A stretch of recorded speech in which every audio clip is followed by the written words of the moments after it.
こんにちは。ご視聴ありがとうございます。では続きを言ってみましょう。というわけで、後半の動画では1光年が1センチの世界で宇宙を旅していきたいと思います。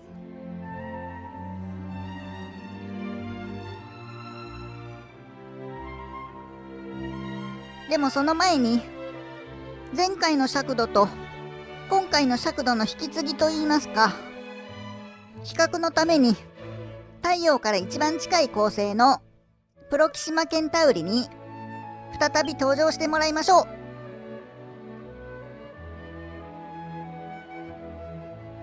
前半動画の尺度では太陽からプロキシマ・ケンタウリまではおよそ3キロでしたね。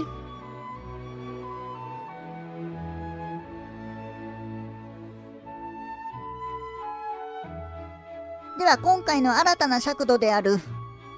光年を1センチとする世界では、プロキシマ・ケンタウリまではどれくらいになるのか、早速神様に聞いてみましょう。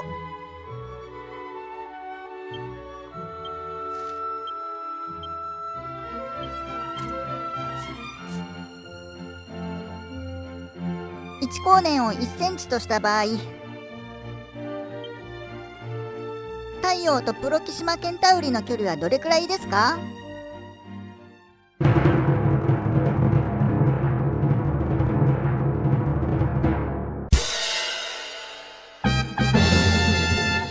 ？4センチ。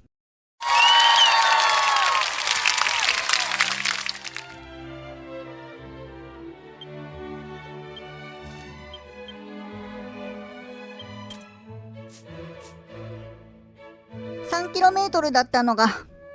およそ4センチになりました。だいぶ短くなりましたよ。だいたい4光年っていうことね。でもたったの4センチですけど、この4センチですら残念ながら我々人類には行ったり来たりすることはできないんですよね。もしもの話ですけど、遠い将来、人類が光の速さくらいのすごい宇宙船を作れたとしても、それに乗って宇宙を旅するのはかなり危険があるみたいなんですよね。宇宙の中は何もないように見えて、塵とかガスとかすごく小さな粒子があったり、または少し大きな氷の塊があったり、そういう場所もあるみたいなんですよね。ゆっくり移動してる時にはそういう小さな粒子にぶつかっても大丈夫みたいなんですけど、光の速さに近いスピードの時にそういう物質にぶつかるとダメージが大きいらしいんですよね。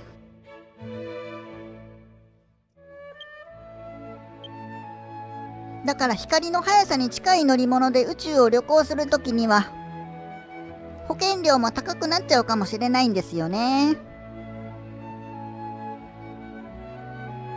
もしくは宇宙船のスピードをゆっくりにして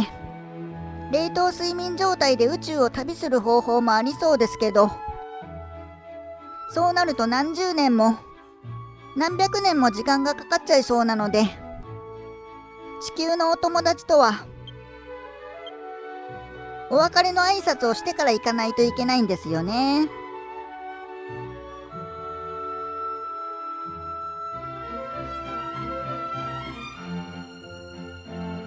それでやっと到着しても、電子レンジで解凍するときに細胞の膜が壊れて体が痒くなっちゃうかもしれないし、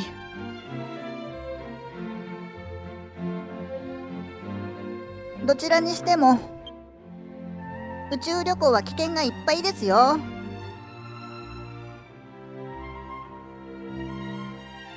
っていうか話が脱線している。では話を元に戻して、次は天の川銀河の大きさを聞いてみましょう。太陽が 0.1 ミリの世界では天の川銀河の直径はすごく大きかったですね。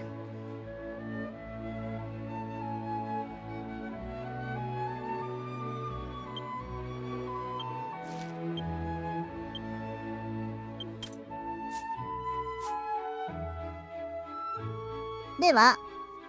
1光年を1センチとした場合、天の川銀河の直径はどれくらいですか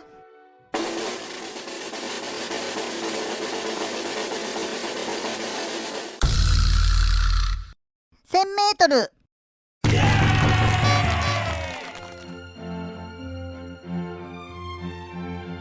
これはわかりやすい。天の川銀河の大きさが 1km になりました。よし。ではここから先は古い方の尺度はもうきれいさっぱり忘れて、1光年が1センチの世界で宇宙を探索していきますよ。この1光年が1センチの世界では地球とか太陽の大きさはもちろん、海洋星までの距離ですら 0.00 いくつとかになっちゃうので、もう太陽系とかそんな小さな世界にとらわれてはいられません。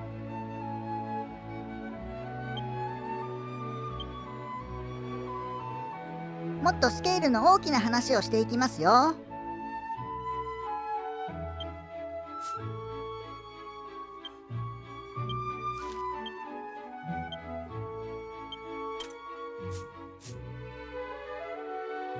そういえばふと思い出したんですけど、太陽は2億年以上をかけて天の川銀河を一周してるみたいなんですよね。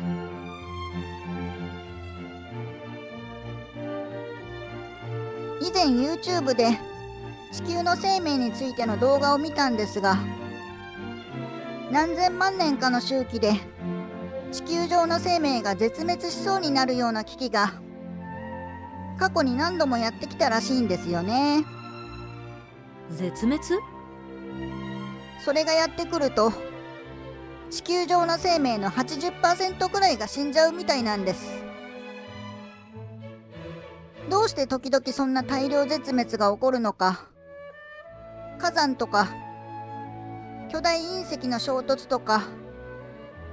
いろんな説があるみたいなんですが、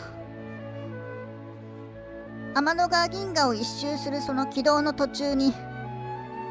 太陽系の環境を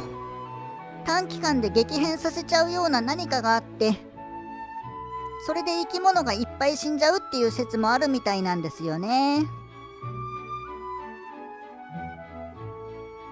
地球だって太陽を一周する間に暑くなったり寒くなったりしますからね。季節の変わり目？皆さんも風邪をひかないように気をつけましょう。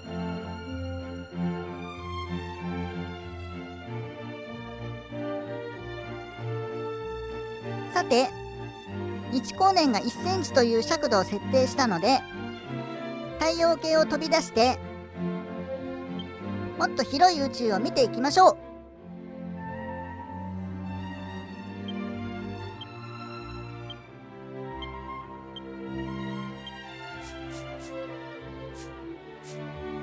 夜空を見上げたときに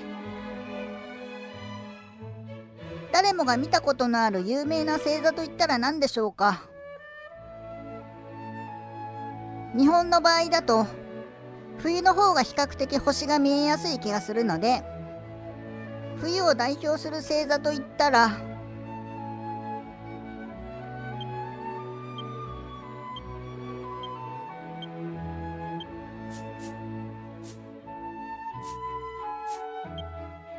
オリオン座ですね。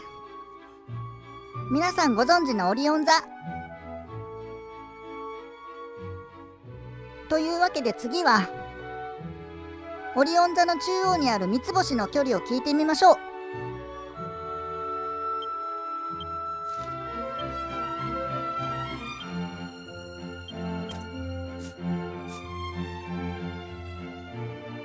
1光年を1センチとした場合、地球からオリオン座の三つ星までの距離はどれくらいですか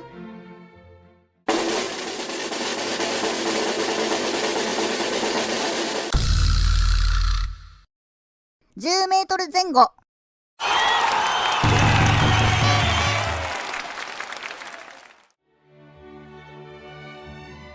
なるほど。地球からは3つ並んでるように見えますが、少しだけ距離が違うんですね。少しじゃないと思うぞ。一番近い恒星のプロキシマケンタウリの4センチと比べると、10メートルは遠いですけど、でも天の川銀河の直径は1000メートルだから、そう考えると10メートル前後ということは、オリオン座も地球のご近所さんということですね。前半の動画で調べた北極星も近かったんですけど、もしかしたら夜空を見上げて普通に見える星のほとんどはどれもご近所さんなのかもしれませんね。皆さんもよかったら知ってる星までの距離を神様に聞いてみてくださいね。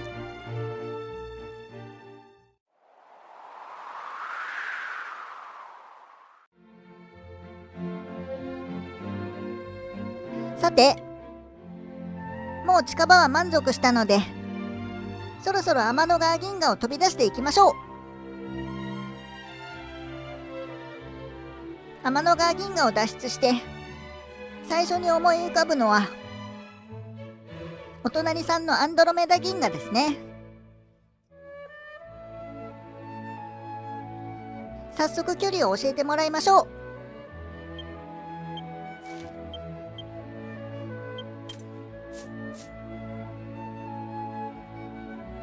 1光年を1センチとした場合、アンドロメダ銀河までの距離はどれくらいですか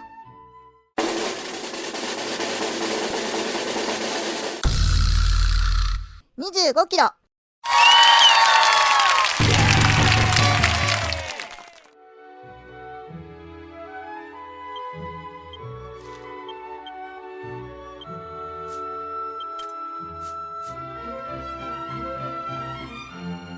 光の速さで1年をかけてやっと1センチ進むということは、言い換えると1メートル進むのに光の速さで100年かかるということです。光の速さで100年かけてやっと1メートル進めるこの世界において、アンドロメダまでの25キロはかなり遠いですよ。確かに遠い。アンドロメダ銀河に宇宙人が住んでたとしても、これじゃあ連絡できません。いつか本当に宇宙人と連絡ができる時代がやってきたとしても、それは天の川銀河の中での話で、しかもかなりご近所さんの星じゃないと物理的に不可能ですね。連絡だけじゃなくて、実際に会って友達になりたいと思っても、残念ながらそれが実現できるのは映画の中だけみたいですね。ちなみになんですが、ジェミニ神と GPT 神によると、アンドロメダ銀河よりももっと近い銀河があるみたいなんです。てっきり天の川銀河のお隣さんはアンドロメダ銀河だと思ってたんですが、どうやら小さい銀河が近くにあるみたいです。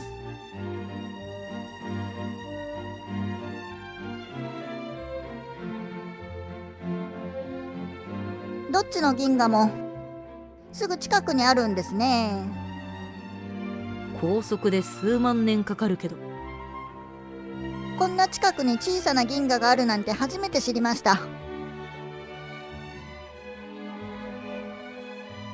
さて次はアンドロメダよりももっと大きな世界に行きますよ。我々の天の川銀河とすぐ近くの小さな銀河も、そして25キロ離れてるアンドロメダ銀河も所属している局所銀河群の大きさを神様に聞いてみましょう。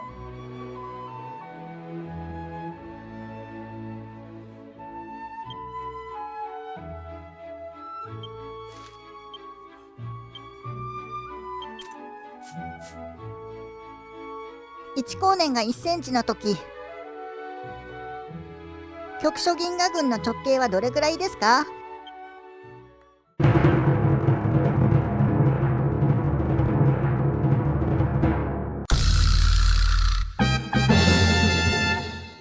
？100キロ。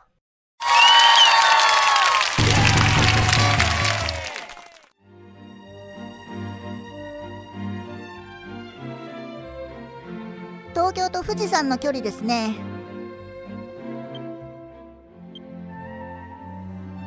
たった1メートル進むのに光の速さで100年って考えると、東京と富士山の100キロメートルは途方もない距離ですね。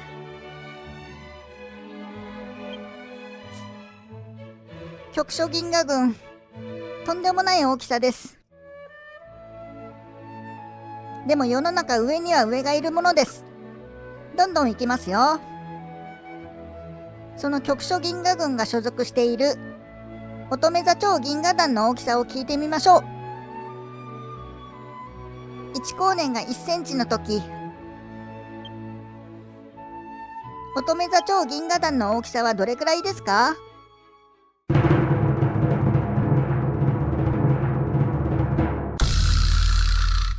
？1100キロ。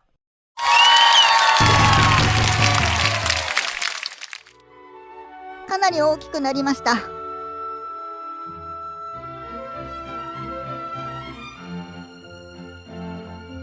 では次は、まだあるの？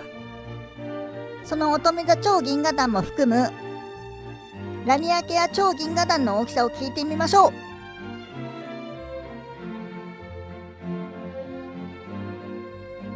1光年が1センチの時、ラニアケア超銀河団の大きさはどれくらいですか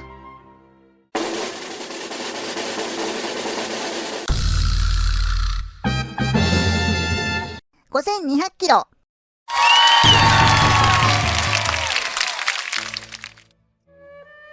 日本国内では収まらなくなってしまいました。1メートル進むのに100年もかかるのに、シンガポールまで行くのは大変ですね。ラニアケア超銀河団、恐るべし。さて次は、いよいよあれを出すしかありませんね。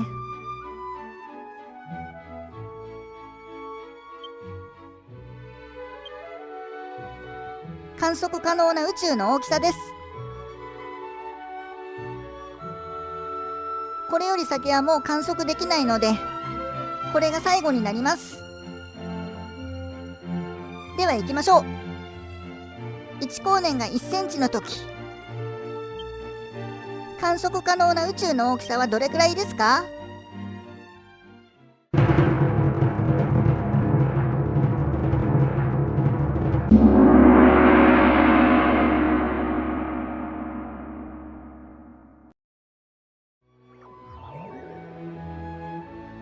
寝ちゃった。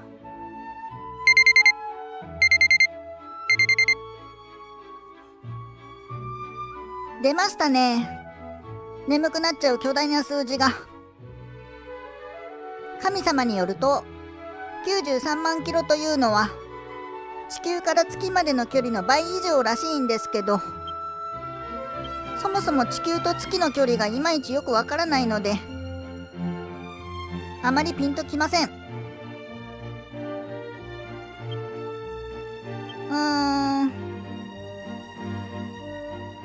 それなら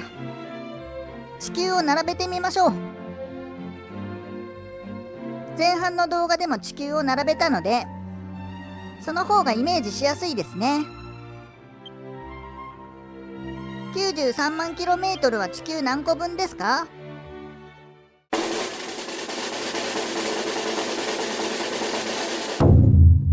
？73個分。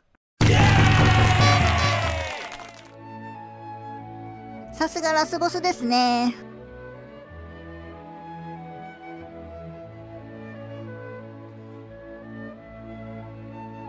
73個はこの画面に収まりきらないので、とりあえず10個並べてみました。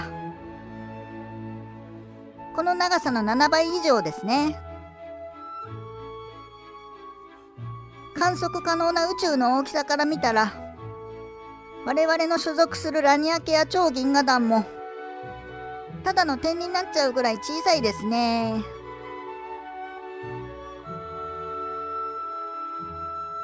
もしも遠く離れた宇宙人に我々の住所を教える時が来たとしたら、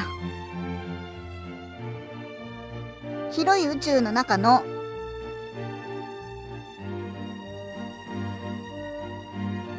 ラニア系や超銀河団の中の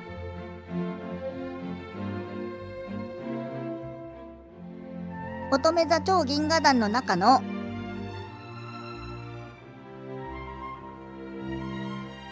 局所銀河群の中の天の川銀河の中の太陽系の第三惑星ということになりますね。これで本当にちゃんと荷物が届くんでしょうか。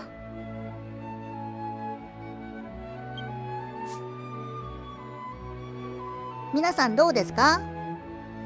宇宙の大きさはイメージできましたか？私は地球73個分をイメージするだけで脳みそがくたびれました。しかもこの宇宙は膨張しちゃってるみたいなんですよね。どこまで膨らんじゃうんでしょうか。宇宙の膨張に関する動画も見たんですが、物体が単に大きくなることと空間が膨張することとは少し違うらしいんですが、難しくてよくわかりません。でも宇宙空間そのものが膨張しているということは、地球とか我々の体も膨らんでるんでしょうか。0.0000000いくつの世界かもしれませんが、昨日より今日より明日の方が少し大きくなってるのかもしれませんね。でも長さを計測する定規そのものも膨張してるから、どうやって正確なサイズを計測するのかよくわかりませんね。そう言われてみれば、さっきこの動画を始めた頃よりも少しだけ身長が大きくなった気もしなくもないですね。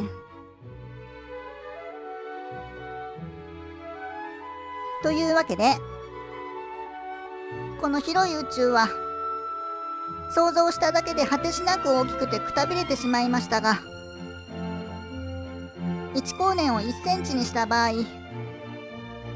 宇宙全体の大きさは地球73個分ということだけは分かりました。我々の所属している天の川銀河の直径は1000メートルです。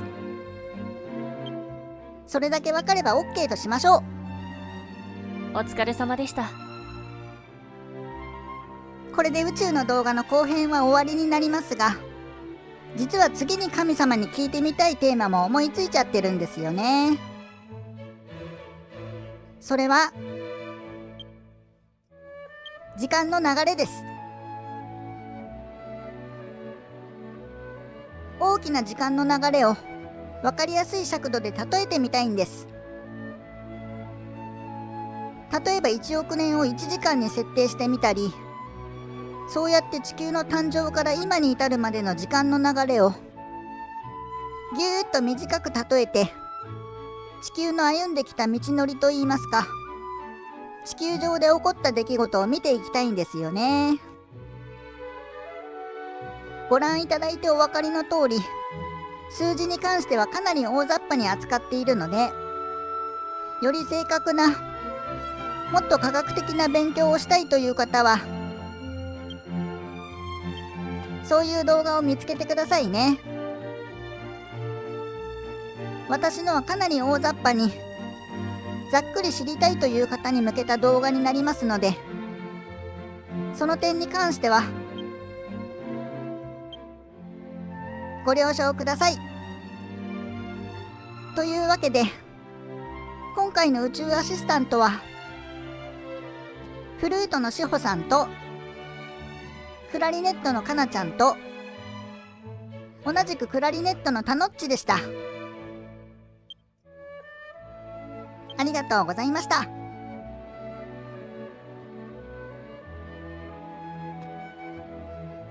ではまた次回の動画でお会いしましょう。今日も最後まで見てくださりありがとうございました。